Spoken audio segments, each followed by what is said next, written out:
Before we get started, do me a favor and tell me which game you're the most excited for coming on 2026. Whether you're getting it from a Kickstarter that hit this year or it's a brand new game being published straight to retail in 2026, let me know in the comments below. I've been drinking Guaraná since my sister's wedding, we're a Brazilian family, so we have a ton of Brazilian food. Guaraná is Brazilian soda. It's a fantastic soda, probably my favorite soda of all time. Go ahead and tell me in the comments below what you're drinking right now. I'm Caravan from Gaming Caravan. I asked you guys to vote for the most anticipated games for 2026.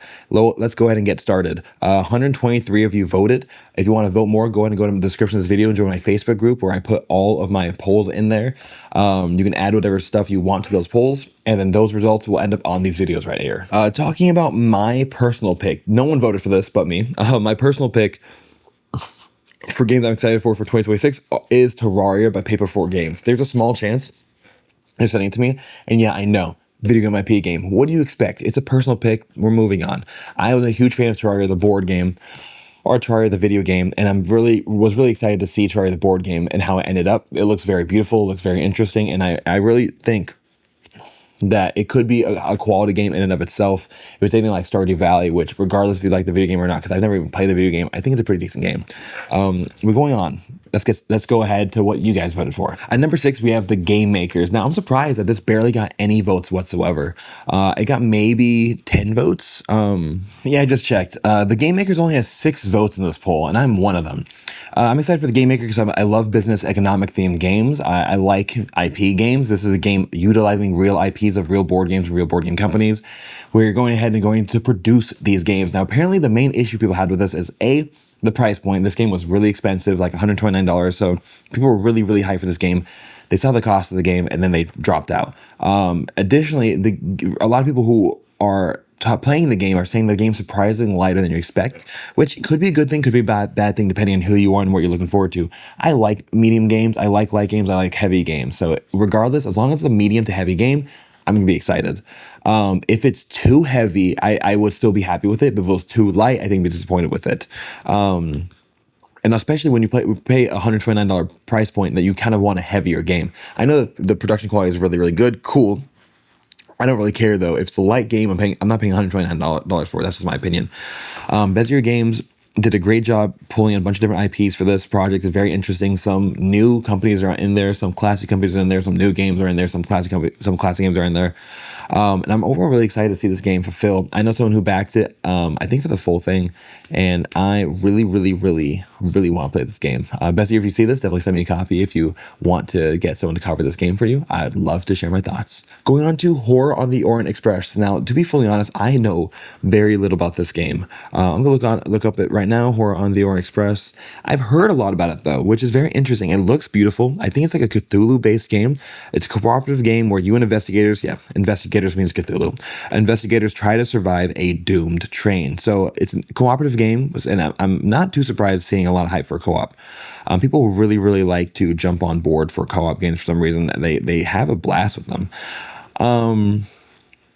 1920s, taking you on a dangerous train ride from the realm of the dreamlands. Everything is against you, from monsters attacking to murderous cults hiding among the passengers. Ooh, that does sound dope.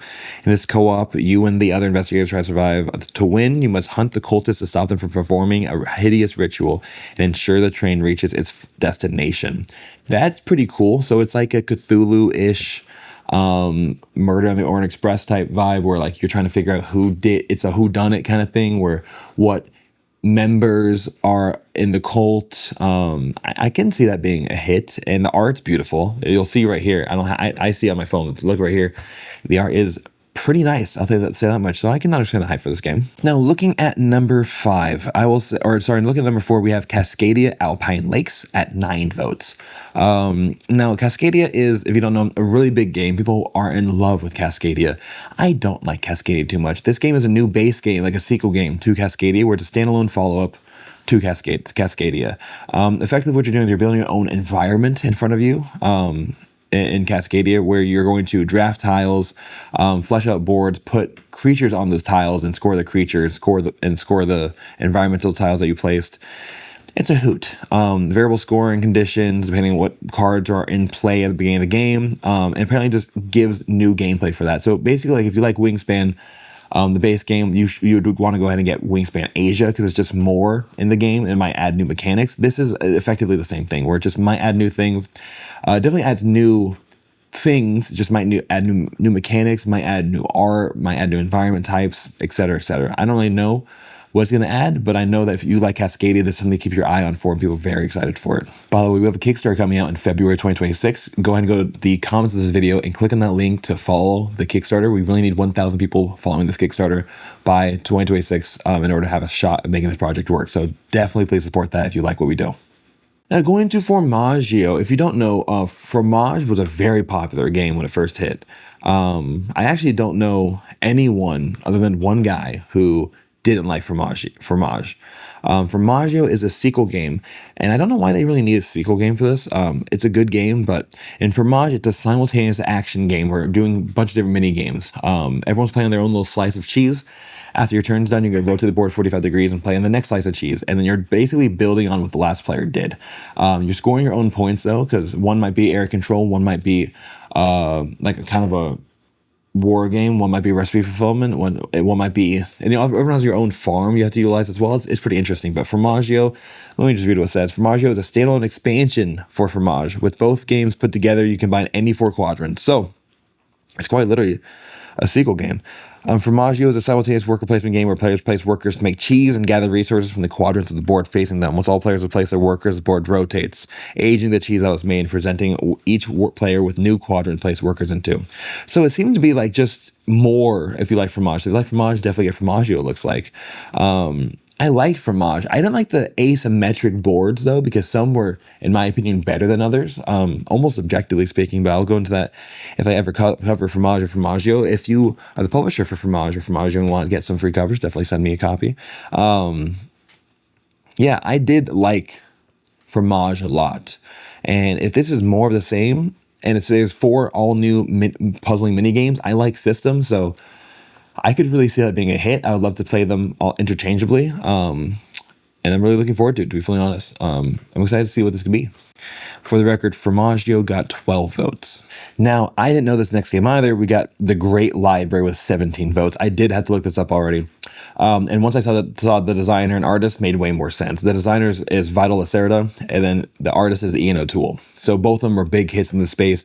Combined, they can make something beautiful. The box art is pretty dope. The theme's pretty cool because you're in the Library of Alexandria. You're all librarians, and you're all trying to compete to be like basically the best librarian. The librarian with the most renown wins the game. And the overall theme for the record is, as players step into the sandals of librarians in the Great Library, you take on the crucial responsibilities of leading the institution within the Mausion, navigating the challenges and opportunities presented by this legendary center of knowledge. Amidst the relics, diverse minds, and bustling port of activity, the librarians became the primary custodians of knowledge, shaping the legacy of the Great Library and contributing to the rich tapestry of the ancient world. Which, I know, if you're into board gaming, you're kind of into books. I've seen that crossover happen a lot. And even if you don't think you are, go ahead and read a book if you're a board gamer. You might find out you're a book reader too now. So anything with a book theme, like, I know it's not necessarily a book theme. I could see it being a pretty big hit. This theme is pretty dope, to be fully honest. I love books. I'd love to like be a librarian in this game, like ancient Egypt. I think that's such a cool theme. And again, with the designer Vital Lacerda, who is a hit as a designer, Ian O'Toole, who does fantastic artwork. I can see them definitely making this game a banger. So I would actually be interested in playing this game for sure. I'm not typically a heavy game lover. I don't know how heavy this game's going to be. I know currently it's rated 4.36 out of 5. Also, how many of those votes actually played the game? You know what I mean? So we'll see. And last but not least, a game I know so much about and have never played. It's been suggested relentlessly. Has a sequel coming out.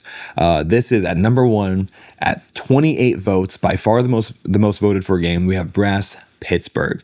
If you don't know, Brass Birmingham is, I believe, the original game of the series, and this is Brass Pittsburgh, a sequel game coming out. From Roxley and Gavin Brown, co-designer of Brass Birmingham, comes Brass Pittsburgh, which allows you to re-experience the explosive late 19th century industrial boom of America's Gilded Age in the northeastern Steel Belt region. So built on Martin Wallace's acclaimed brass system, this standalone game introduces innovative new mechanisms and content while maintaining the overall structure and strategic depth for which Brass has become known. So basically, if you don't know Brass, Birmingham is an economic business game that I've been suggested so much because I love economic business games. It's apparently a banker. It is pretty heavy, so if you don't like heavy games, I would be wary of doing Brass. It's not the heaviest game by far. I think it's technically just rated medium heavy, but it's definitely something that you need to pay full attention to have a good chance of understanding the depth of the game. So yeah, Brass Pittsburgh is a sequel game coming out. So if you didn't know that, check it out. The designers are Gavin Brown and Martin Wallace. And yeah, that is the last game on this list. As usual, that's everything for today. Thank you for watching. If you're watching this live stream at 9 p.m. EST, thank you for being here. I really appreciate you guys joining in, chatting with me live. It's great talking to you guys every single day. Subscribe if you like this video. We do videos like this every single day. Like this video if you like the video. If you're on mobile, give me a hype. Go to the comment section, swipe. You'll see a hype button. And trust me, when my videos get hype, we hit thousands of views. It changes dramatically. But until then, that's everything. Peace. Have a great day. God bless. And I really hope to see you at a table soon.